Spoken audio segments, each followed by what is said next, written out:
Bonjour mes amis, j'espère que vous allez bien, vous me connaissez. Germain Roncari, psychopraticien et coach de vie sentimentale et relationnelle. Et vous pouvez avoir un rendez-vous avec moi de chez vous, par Skype, WhatsApp, téléphone. N'hésitez pas à investir sur vous pour votre progression. Alors oui, aujourd'hui, je parle de comment évoluer dans sa spiritualité, pour être mieux dans sa vie, pour attirer à soi des choses différentes. Et je voudrais partager avec vous cette notion, qui nous vient de Carl Gustav Jung, qui était l'élève de Freud, même si après il a pris un chemin différent. Et lui disait que chaque être humain doit faire son individuation. Qu'est-ce que ça veut dire faire son individuation? C'est-à-dire passer du moi, de l'ego, au soi, à notre partie plus spirituelle. Et quel est ce chemin? Je crois que nous vivons dans un monde, dans un système d'éducation, dès que nous mettons les pieds à l'école, où nous construisons tout doucement la non-acceptation de nous-mêmes, parce qu'on se compare aux autres. Nous entrons dans une résistance, avec des jugements, avec de la culpabilité, avec de la plainte, avec une dualité intérieure, souvent avec une dépendance à l'autre. Ce sont toutes ces enregistrements que notre subconscient intègre à l'intérieur de nous, dans notre inconscient, comme on le dirait. Et bien sûr, il va nous programmer à cela, programmer à jouer un rôle, à paraître, à montrer toujours qu'on est comme les autres voudraient que l'on soit. On est beaucoup dépendant du regard de l'autre, d'une certaine notion de la réussite. Tout ça parce que on ne s'accepte pas soi dans ses forces, dans sa vulnérabilité. Et il y a toujours ce combat. On est dans la lutte quand on est dans l'ego parce que on a toujours peur qu'il nous arrive quelque chose, qu'on soit jugé nous-mêmes, qu'on soit critiqué. Voilà, on est toujours dans cette crainte. Et justement, Carl Gustav Jung nous dit de faire ce chemin tout doucement pour aller vers le soi. Ces côtés spirituels où là vraiment, tout commence par l'acceptation de nous-mêmes. Voilà nos points forts, mais nos vulnérabilités, c'est-à-dire nos doutes.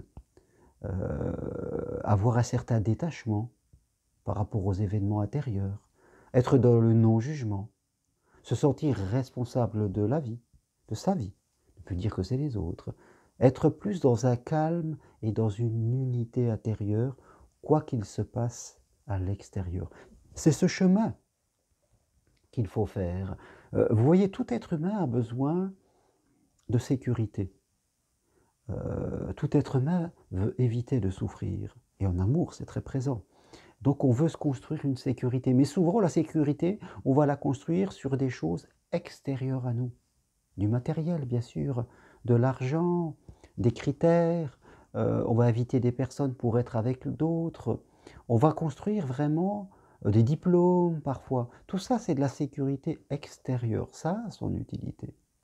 Mais ça ne peut pas remplacer notre sécurité intérieure qui rejaillit au travers de nos émotions.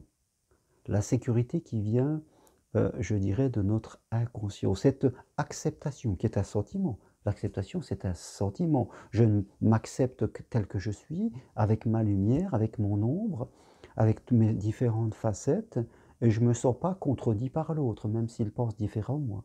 Je suis dans le détachement. Hein. Je sais que dans la vie, je peux faire des choses, et puis il y a ce que la vie, elle me propose, et la vie nous invite toujours à nous adapter. Je ne suis pas dans la résistance à vouloir que les choses soient toujours comme je l'espère.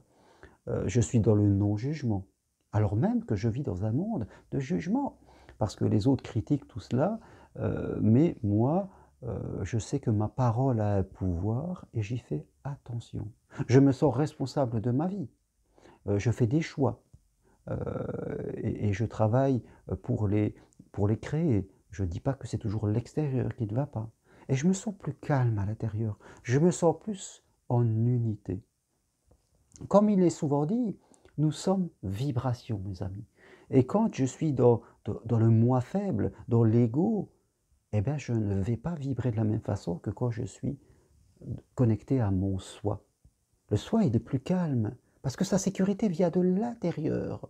Le moi, il a la sécurité à l'extérieur. Il nous faut intervertir les choses tout doucement, faire ce chemin. Et là, nous allons changer de vibration, nous allons changer de manière de vivre, et même en amour, parce que nous allons attirer je veux dire à nous, d'autres choses. Quelque part. Donc c'est important ces deux nuances, c'est important que vous fassiez ce chemin d'individuation, et la vie amoureuse et relationnelle est la voie royale pour le faire.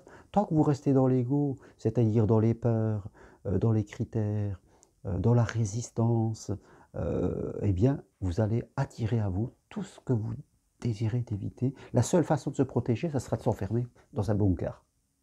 Vous voyez, et de rejeter à l'extérieur tout ce que l'on veut, tellement on en aura peur. L'amour viendra toquer à votre porte et vous ouvrirez pas parce que vous ne serez pas dans la confiance. Alors que le soi, lui, il est dans la confiance. Peu importe ce qui se passe à l'extérieur, il sait que sa sécurité intérieure lui permettra d'encaisser quoi qu'il arrive. Et ça, c'est un véritable changement. Voilà ce que je voulais partager avec vous aujourd'hui. Prenez le temps d'y réfléchir. Et puis, si vous voulez aller plus loin, prenez rendez-vous avec moi. Allez sur mon site germainrocari.com, le texte qui accompagne cette vidéo, et venez marcher sur Compostelle. C'est vraiment le moment de construire votre sécurité intérieure. Je vous dis à bientôt. Merci. Au revoir.